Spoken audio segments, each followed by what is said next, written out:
नमस्कार, जय माई की।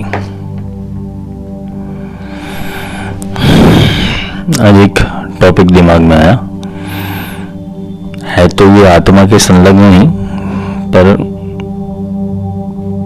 आत्मा के रहस्य के अंदर इसे मैं नहीं डाल सकता। ये साधना लक्ष्य भी है, जीवन लक्ष्य भी है।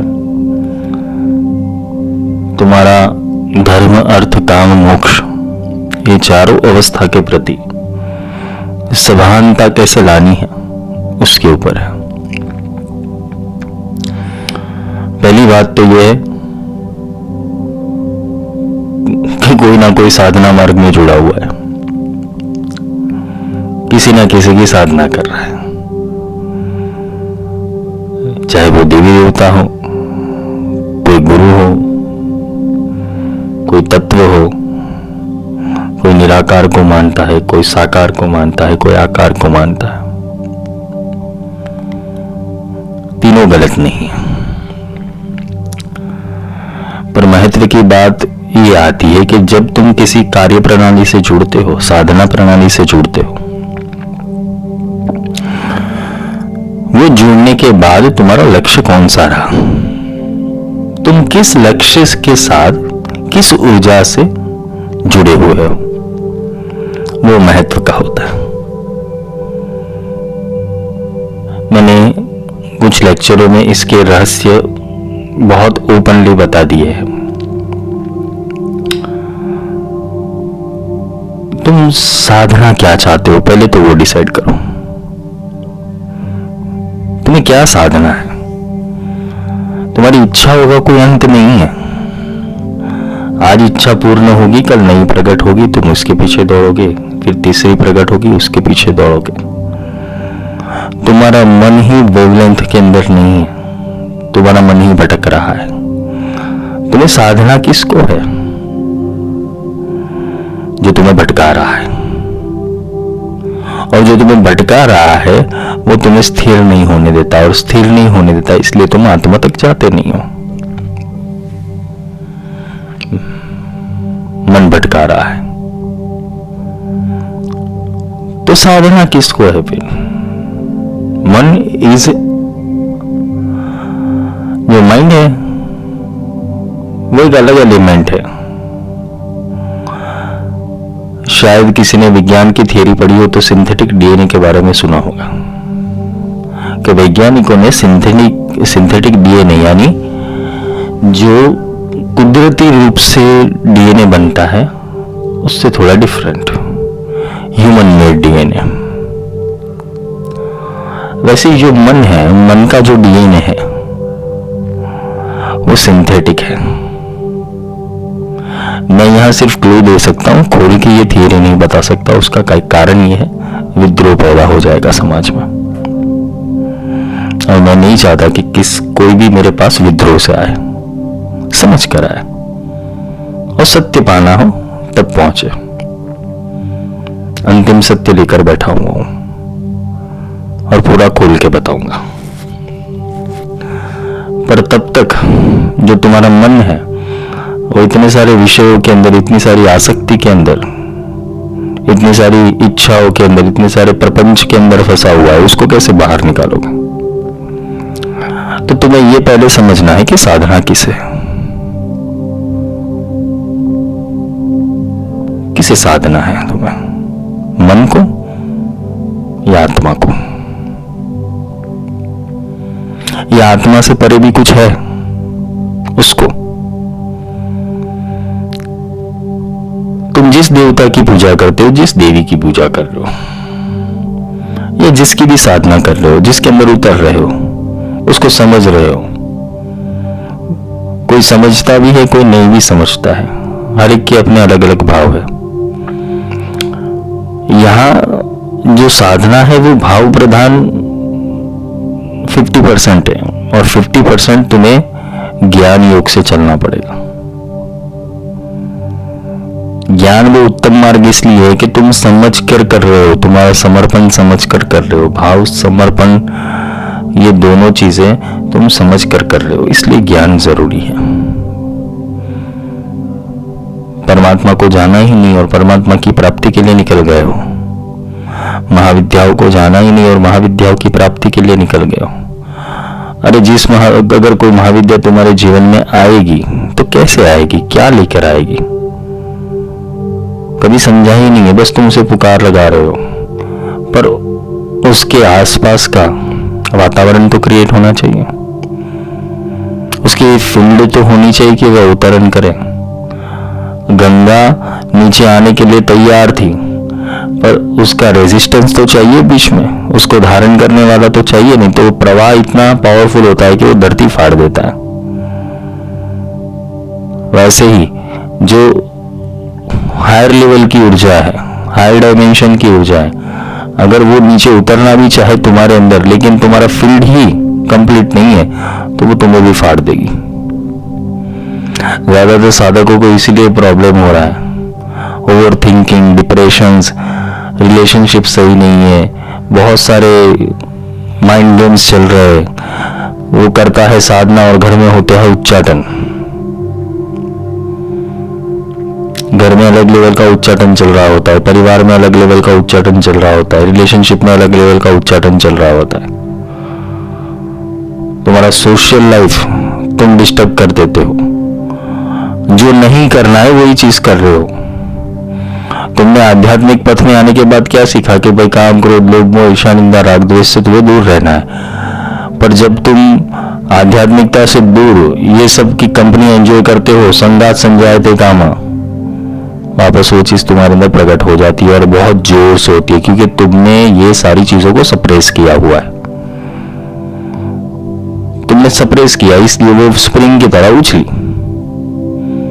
इसलिए बोली कि बिना जाने गाड़ी लेके नहीं निकलना चाहिए, पहले सीखना चाहिए।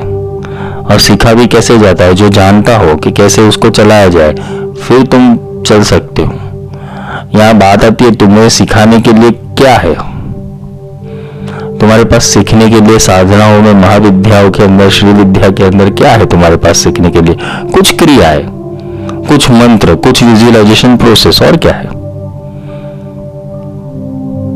इससे आगे तो तुमने कुछ धारण नहीं किया, क्योंकि तुम्हारा माइंड जितना तक समझ पाएगा उतना तक ही तुम सीख पाओगे। उससे बाहर क्या है? पहली बात है, साधना अविनाशी को है। अविनाशी यानी कि जिसका नाश नहीं होता है, जो आदि में था, अभी भी है और अंत में भी रहेगा। वो अपनी स्थिति नहीं बदलता, और वो अविनाशी का बीज तत्व तुम्हारे अंदर आत्मा रूप से है। पर जब आत्मा उक्रांति करती है ये जान करके वो अविनाशी का अंश है, तब जाके वो चेतना में विलीन होता है। फिर वो चेतना रहती, आत्मा चला जाता है।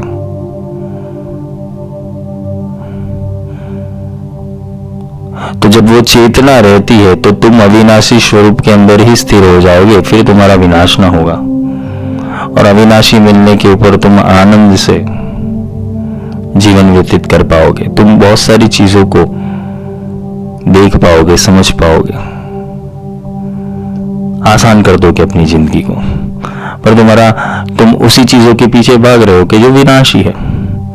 तुम्हारी इच्छा भी विनाशी है। तुमने कुछ परिवार के लिए मांग लिया, कुछ अपने के लिए मांग लिया। कर्म का सिद्धांत समझना कि तुम जो भी मांग रहे हो उसके लिए तुम्हें कुछ देना पड़ेगा। कर्म का सिद्धांत ये है, गिव एंड टेक वो रिलेशन है यूनिवर्स का। यूनिवर्स तुम्हें कुछ ऐसे ही मुफ्त में नहीं दे देगा। तुमने यूनिवर्स को हील करने के लिए पावर्स भेज दिए, तो वो पावर्स कभी रिटर्न हुए? तो तुमने किसी का भला किया, तुम्हारा बुरा क्यों हो रहा है? उसका कारण है कि तुमने यूनिवर्स की थ्योरी को समझा ही नहीं। सही तब जाके करो कि जब तुम न्यूट्रल भाव में होते हो, और न्यूट्रल भाव से निकली हुई एनर्जी एग्जैक्टली कर्म के ऊपर इंपैक्ट करती है,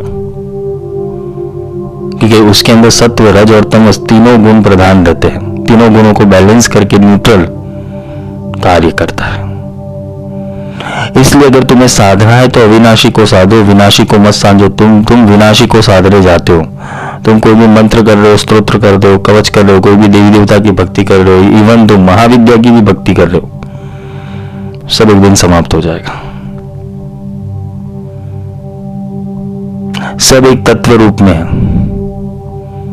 और चेतना तत्वों से परे है।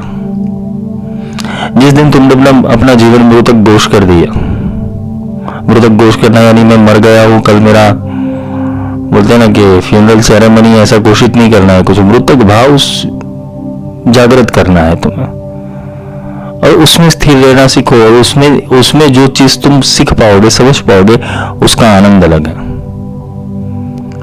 तुम किसी भी चीज को विनाशी स्तर के ऊपर देखना शुरू करो।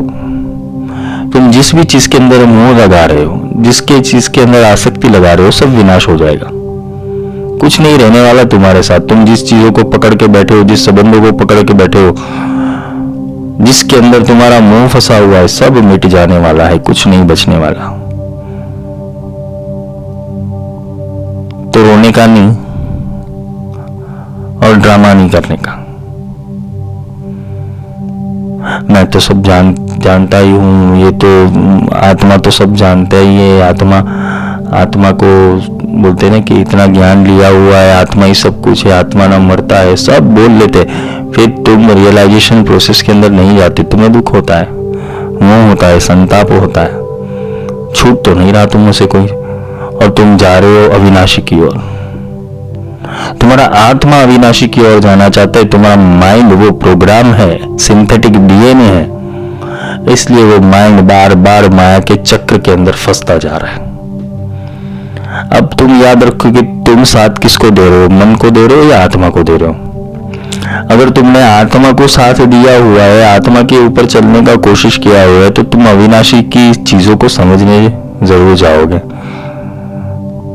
तुम्हारा बैलेंस अविनाशी के अंदर हो जाएगा और जिस दिन बैलेंस हो गया, वो चेतना तुम्हारे अंदर अवतरित होगी और फिर चेतना बोलेगी, तुम नहीं रहोगे। तुम कर्म करते हुए भी अकर्ता हो जाओगे। क्यों? क्योंकि वो अकर्ता पुरुष तुम्हारे अंदर भीतर प्रकट हो गया। तुम्हें तो पता ही नहीं कि ब्रह्मांड के कितने रूल्स रेगुलेशंस है और कितने डायमेंशन है और कितने स्तर के ऊपर क्या क्या बैठा हुआ है। तुम जिसे परमात्मा कहते हो, वो भी एक विनाशी तत्व का ही अवकाश है। जैसे बोलते कि भाई, कोई बोलता है कि महाकाल जो तांडव करते, शास्त्र में लिखा हुआ है, महाकाल और महाकाली जब बोलते कि महातांडव करते, तो ये प्रलय तांडव जिसे बोलते, तो प्रलय आ जाता है, सब नष्ट हो जाता है, इवन दो देवता भी नष्ट हो जाते हैं, सूक्ष्म से लेकर जन्म तक सब नष्ट हो जाता है। तो बचता कौन है फिर वहां पर? और लास्य तांडव करते तो सब प्रकट हो जाता है। दोनों ही नृत्य है, दोनों ही लीला है, और ये दोनों लीला के अंदर तुम फंस गए हो। उत्पत्ति और लय के अंदर तुम फंस गए हो। तुम्हें इस चैप्टर से बाहर ही नहीं निकलना है। तुम्हें गंदी भक्ति करनी है। किसकी? जिसको मान लिया है कि ये भाई मेरा अच्छा करेगा। तुम किसी गणपति मंदिर में जाओगे, गणपति की पहले दिन गणपति को पूजोगे, भाई गणपति को बोलोगे मेरा इतना अच्छा कर दे। गणपति तो बेचारे थोड़े आशीर्वाद दे देंगे, हाँ चल तेरा भला हो जाए। फिर गणपति भी कंटा लेंगे, ये मेरा अविनाशी तत्व की ओर तो आ ही नहीं रहा है, चलो एक दो विश नहीं पूरी करते, क्या करता है फिर, मेरे पास टिकता है कि नहीं। जैसे ही गणपति से काम नहीं, आप तुम दुर्गा के पीछे पड़ गए, दुर्गा के मंदिर जाने लगे। दुर्गा से काम नहीं हुआ, शिव के मंदिर जाने लगे। ये सब लोगों ने मीटिंग बिठाई और मीटिंग बिठा कर बोला कि भाई अब इसका क्या करना है, तो इसको छोड़ दो, ये ऐसा ही है। फिर तुम भटकते ही रहते हो। तुमने कभी परमात्मा को या देवता को समझने की कोशिश ही नहीं की, ना संज्ञा लगाई, ना प्रज्ञा लगाई, ना बुद्धि जागृत की, तो परमात्मा भी नवरा नहीं बैठा हुआ है। वो फ्री नहीं है कि तुम्हें कुछ सिखाना है, समझाना है। क्यों? क्योंकि परमात्मा की भी अपनी जिम्मेदारी होती है, देवताओं की भी अपनी जिम्मेदारी होती है। तुम कॉलिंग उसी एनर्जी का करो कि जो जरूरत है जीवन के अंदर। किसी को एक फैंटेसी होती है कि मैं महाकाली, धूमावती, छिन्नमस्ता, त्रिपुर भैरवी, ये सबको सिद्ध कर लो, फैंटेसी है सबको, क्या अंत में तो वही है सब कुछ, पर तू अपने सुखी जीवन का अंत कर देगा उसका क्या? क्योंकि वो एनर्जी ने तो वो एनर्जी को तो पुकारेगा तो वो आएगी तो सही, फिर तेरे जीवन में विषाद आएगा, तेरे जीवन में कितनी सारी प्रॉब्लम आएंगी और तू उसको ही बोलेगा तू दूर कर, तो वो तो बोलेगी भाई तूने पुकारा है तो यही तत्व से आना पड़ेगा। धूमावती आएगी तो विषाद लेकर आएगी। पर तुमने उसका दूसरा चैप्टर नहीं देखा ना कि धूमावती विषाद लेकर आई है तो विषाद कुछ कारणवश आया है जीवन में, कि अब तो समझ जा, अब तो संभल जा, अभी तो अविनाशी की ओर बढ़। महाकाली आई तुम्हारा तितर बितर कर देगी सब। महाकाली का ट्रांसमिशन होगा, तुम्हारे जीवन के अंदर क्रोध का प्राकट्य हो जाएगा, तुम्हारे जीवन में व्यग्रता का प्राकट्य हो जाएगा, कंकास का प्राकट्य हो जाएगा। फिर उसको बैलेंस करने के लिए भद्रकाली भी चाहिए ना साथ में। एनर्जी से खेलना बंद करो, पहली बात तो ये। तुम्हें जिस चीज की जरूरत है उसी तत्व की प्राप्ति के लिए आगे बढ़ो, पर ये भी सब तुम्हारा मोह माया और इच्छा का बंधन है कि मैं इसकी पूजा करूंगा तो ये होगा, इसकी पूजा करूंगा तो वो होगा। ये भी मोह का बंधन है तुम्हारा। रही बात आनंद की, तो आनंद के लिए तो तुम्हें सिर्फ एक ही चीज का सहारा लेना पड़ेगा कि जो तुम्हारे अंदर नष्ट नहीं होता है उसको पकड़ो, और जो यूनिवर्स में नष्ट नहीं होता है उसको पकड़ो। दोनों का तार संबंध बांध दो, संहिता संधि, दोनों की संधि कर दो। अपने जीवन को मृत घोषित कर दो, कोई साथ में नहीं आने वाला। कर दो, एक बार प्रयत्न करो, एक दिन तो रहना सीखो। एक दिन जाना है सब कुछ छोड़ के। सबको पता है कि भाई मृत्यु तो सनातन सत्य है, सब बोलते हैं मृत्यु सनातन सत्य है, लेकिन जिस दिन जाओगे उस दिन तुम्हारी अवस्था क्या आनंदमय होगी या दुखमय होगी? अगर दुखमय होगी तो दुख का ही चैप्टर चालू होगा, सुखमय होगी तो सुख का चैप्टर चालू होगा, और आनंदमय स्थिति होगी तो आनंदमय का चक्कर चालू होगा। इसलिए पल पल आनंद कैसे माना जाए उसके लिए आज से अभ्यास करो। पूरे दिन में कितना कुछ छोड़ सकते हो उसका अभ्यास करो। पहले माया को छोड़ना नहीं है, माया के प्रति जो मोह और आसक्ति है उसे छोड़ना है। स्थिति बनाते जाओ, क्योंकि अविनाशी को प्राप्त करना है तो अविनाशी ही बनना पड़ेगा, और अविनाशी को प्राप्त करने के लिए अविनाशी के पास ही जाना पड़ेगा। तो अविनाशी कहां पर है? तो जिसने आत्मवाणी सिद्ध की है वो अविनाशी है। जिसने मंत्र तंत्र यंत्र झंत्र देवी देवता महाविद्या वेद उपनिषद ये सब के झमेले में जो पड़ा हुआ है वो अविनाशी की ओर नहीं है। वो अविनाशी को तर्क देने के लिए, सहारा देने के लिए ये सब चीजें बनी हुई है, लेकिन वो अविनाशी नहीं है। और जिसको अविनाशी मिल जाता है तो इन चीजों की जरूरत नहीं, उसे आधार की जरूरत नहीं है।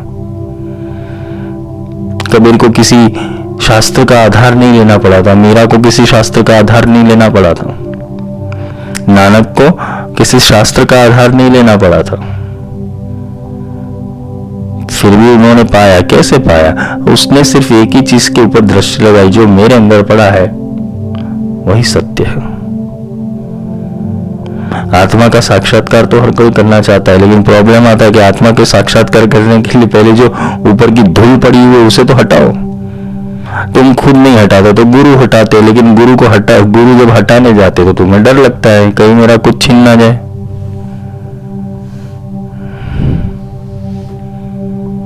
अजीब दुविधा है। कबीर ने कहा है मरी माया मरी गया शरीर, इच्छा तृष्णा ना मरे। ये कह गया कबीर, तुम्हारी इच्छा और तृष्णाओं का कोई अंत नहीं है, और ये पैदा भी इसीलिए होती है कि तुमने इच्छा और तृष्णा को पूर्ति करने हेतु तो इतना लंबा काल जीवन जिया है, इतने युगों से तुम वापस आ रहे हो। अगर तुमने खुद को समझ लिया तो तुम्हें तो ऐसा ही लगेगा चलो ये तो एंजॉयमेंट का टाइम ही है, तो पिकनिक के ऊपर आए हम। पृथ्वी लोक तो पर्यटन स्थल है हमारा। एक मुसाफिर के अलावा तुम हो क्या बांध के जाओगे? मुझे तो वही समझ में नहीं आता। क्या बांधना है, क्या इकट्ठा करना है? सूटकेस खाली जाए ऊपर, क्या दिखाओगे मुंह? क्या प्राप्त किया? किसको मुंह दिखाना है, पहले तो वो तो समझो। जीवन में जरूरत नहीं है कि तुम्हारे पास कुछ हो और तुम आनंद प्राप्त करो। तुम्हारे पास माया नहीं है तो फिर तुम कैसे आनंद प्राप्त करोगे? क्योंकि तुम्हारी कंडीशन तो यही कि माया मिले तो आनंद प्राप्त हो, ऐसा नहीं होता है। जिसके अंदर बोलते हैं ना कि चेतना भी प्रगति हुई है तो वह वैसे ही निजानंद में मस्त रहता है। उसको किसी चीज का पड़ी नहीं होती, ना पैसा का, ना रुतबा का, ना स्टेटस का, ना मुझे कितने लोग पहचानते, कितने लोग मेरी प्रशंसा करते, कितने लोग गालियां देते, ये सारी चीजों की उसे नहीं पड़ी होती। वो सिर्फ और सिर्फ अविनाशी की ओर आगे बढ़ता है और वो अविनाशी से ही प्रेम करता है और अविनाशी से एक होने के लिए आत्मा तड़पता है। कृष्ण ने गीता में कहा है, मैं अक्षर ब्रह्म अविनाशी हूं। अक्षर ब्रह्म जिसका अक्षर यानी कि जो मरता नहीं है, ऐसे ही अक्षर पुरुष है और क्षर पुरुष है। क्षर पुरुष के नीचे ये सारे देव मंडल रहते हैं। क्षर पुरुष का नाश होता है, अक्षर पुरुष का कुछ काल चक्र की साइकिल के बाद उसका नाश होता है, नया अक्षर पुरुष आता है वहां पर भी, और उसके ऊपर आता है निर्बंध चेतना, परम सत्य। क्योंकि परम सत्य से ही अक्षर बना हुआ है, जिसे तुम ओमकार कहते हो। ओम भी विनाशी है, तुम ओम बोलो, दूसरी बार ओम बोलो, दोनों स्थिति के बीच का निरीक्षण करो तो वहां खाली स्पेस है, मतलब वो निरंतर नहीं है, वो निरंतर नहीं है। वो भी एक लिमिट तक तुम्हें अपनी पावर्स दे पाएगा, फिर बाद में उसके ऊपर जाना। काफी लोग बोलते हैं ना कि वो तो अंतिम क्षण है, वहां तो विलीन हो जाना है। कैसे? तुमने कैसे बोल दिया? पढ़कर क्यों बोलते हो? लेट द एक्सपीरियंस, कुछ अनुभव करो, या तो तर्क जगाओ। तुम कोई भी मंत्र बोल दो, ओम नमः शिवाय बोला या ओम बोला, ओम महालक्ष्मी नमः बोल दिया, जय श्री राम बोल दिया, जय श्री कृष्ण, वो सब तुमने मंत्र बोल दिया तो वो तो सारे विनाशी मंत्र है, अविनाशी नहीं है। तुमने अविनाशी को पकड़ा हुआ होता तो तुम्हें अविनाशी मिलता। तुम्हारे बचपन से तुम्हें यही सिखाया जाता है, तुम्हारे अंदर प्रोग्राम रन किए हुए सारे,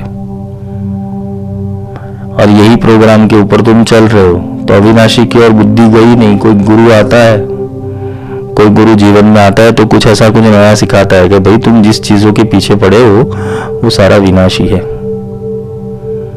परमात्मा करुणामयी, दयामयी, प्रेम बरसाने वाला, अविनाशी, परम तत्व, उसके गुण ये हैं, पर तुमने वो गुणों को नहीं पकड़ा, तुमने किसी आकार, साकार और निराकार को पकड़ लिया।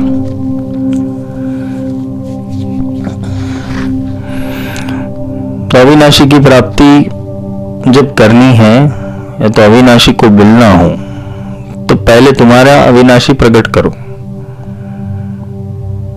तुम्हारे तर्क बंद नहीं होने चाहिए, तुम्हारे प्रश्न बंद नहीं होने चाहिए, तब जाके तो अविनाशी की ओर जा पाओगे। और अविनाशी जब बोलता है, अविनाशी जब बात करता है तो वो वही एनर्जी से बात करेगा जो तुम्हारे अंदर भीतर छुपी हुई है। इसलिए जब किसी सिद्ध गुरु के पास जाते हो तो तुम्हारे आत्मा का सीधा रिफ्लेक्शन चालू हो जाता है, तुम्हें कुछ ज्यादा साधना करने की जरूरत नहीं। आंख ना रूंदू, कान ना रूंदू, काया कष्ट न हो, खुले नैन ईश्वर को देखूं। तुम्हें ईश्वर देखना है, प्रॉब्लम ही यही है कि तुम्हें ईश्वर समझना नहीं है। ईश्वर को देखना है, मुझे भगवान देखना है, मुझे ये देखना है, मुझे महाकाल के दर्शन करने हैं, मुझे कृष्ण के दर्शन करने हैं, मुझे विष्णु। अरे भाई हाँ, सबके दर्शन होंगे, पर तेरे अंदर कौन से दर्शन चल रहे हैं? तूने तो आकार मान लिया उसे।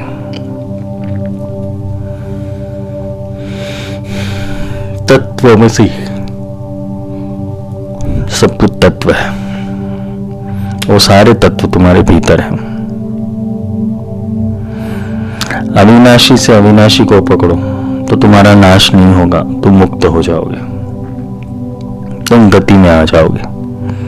फिर तुम्हारे पीछे कोई तर्पण करे कि ना करे, श्राद्ध करे कि ना करे, कुंभों को खिलाए कि ना खिलाए, तुम्हें कोई चिंता नहीं रही। क्यों? तुमने अपना प्राप्त कर लिया। और जिस दिन तुम अपना खुद का सत्य प्राप्त कर लोगे, फिर तुम्हें जीवन की किसी सत्य को समझने की जरूरत नहीं है, क्योंकि परम सत्य एक ही है, अविनाशी एक ही है। वही तत्व से जुड़ जाओ। अविनाशी मिलता है, और जब वो मिलता है अपने फुल फोर्स के साथ मिलता है, सारे गुणों के साथ मिलता है, सारी कलाओं के साथ मिलता है, क्योंकि उसके लिए ये रंगमंच है। उसके लिए पृथ्वी और पृथ्वी के संबंध सिर्फ रंगमंच है। वो सिर्फ वही चेतनाओं के लिए आता है कि जो चेतना उसकी है। तो हर कोई ऐसा नहीं होता है कि जो गुरु के पास टिक पाए या गुरु के पास आ पाए। हर किसी की ताकत नहीं है। जिसके अंदर ही अविनाशी का बीज पल रहा होगा वही पहुंचेगा।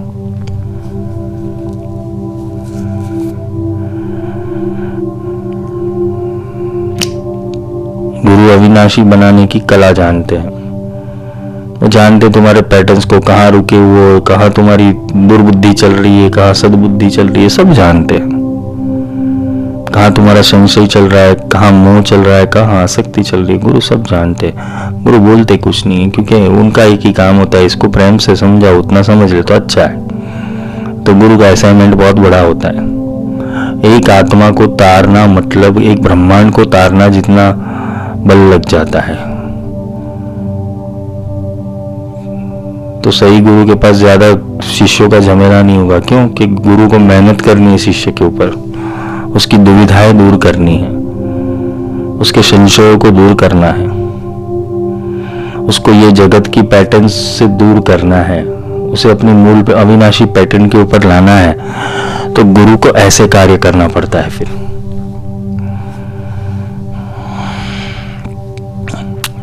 उत्तमा सहजावस्था, मध्यमा ध्यान धारणा। सहज अवस्था वो उत्तम है, ध्यान और धारणा मध्यम है। तो जीवन के अंदर अविनाशी कौन है और इसे कैसे मिला जाए उसका अभ्यास करो। जो विनाश होने वाला है, तुम्हारी इच्छा विनाश है तो तुम्हारी साधना विनाश है। सिंपल थियरी समझाओ। तुमने किसी इच्छित वस्तु की प्राप्ति के लिए तुमने साधना की, चाहे वो पैसा हो, धन हो, प्रतिष्ठा हो, मान हो, सम्मान हो। इच्छित वस्तु के लिए साधना की तुमने, पर इच्छा समाप्त, साधना समाप्त।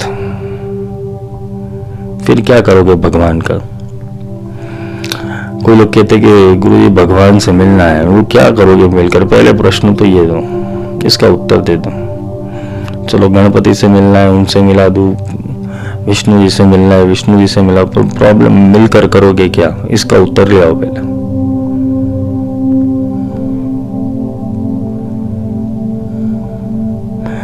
चलो वो तुम्हारे पास आ गए, लेकिन क्या तुम उनके जैसे कार्य कर पाओगे?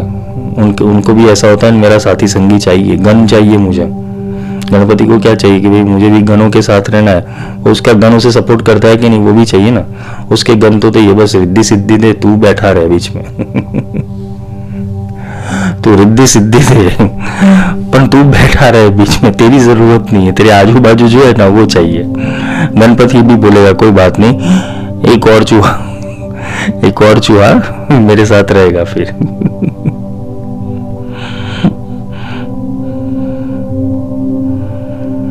सही मायने में समझो तो तुम्हारे अंदर वो सब कुछ भीतर पड़ा हुआ है,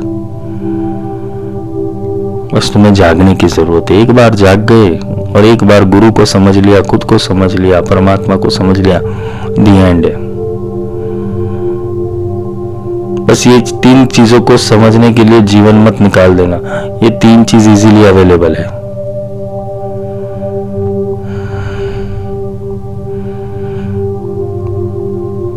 अनुशासन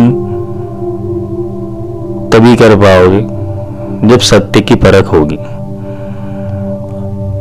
नहीं तो किसी चीज को रूल्स रेगुलेशन बना देना, जैसे तप है, व्रत है, जप है, उपवास है, अनुष्ठान है, कर्म है, ये सारी चीजें तुम्हें बंधन में डाल देगी। और जगत के अंदर सबसे बड़ा बंधन ही यही है कि तुम किसी न किसी गुरु की, किसी न किसी ये महात्माओं की पैटर्न फॉलो कर रहे हो। Don't be stupid. अपने सत्य की ओर भागो और अपने सत्य को प्राप्त करो, क्योंकि अंत में तुम ही खुद को अच्छे से जान रहे हो कि तुम्हें क्या चाहिए।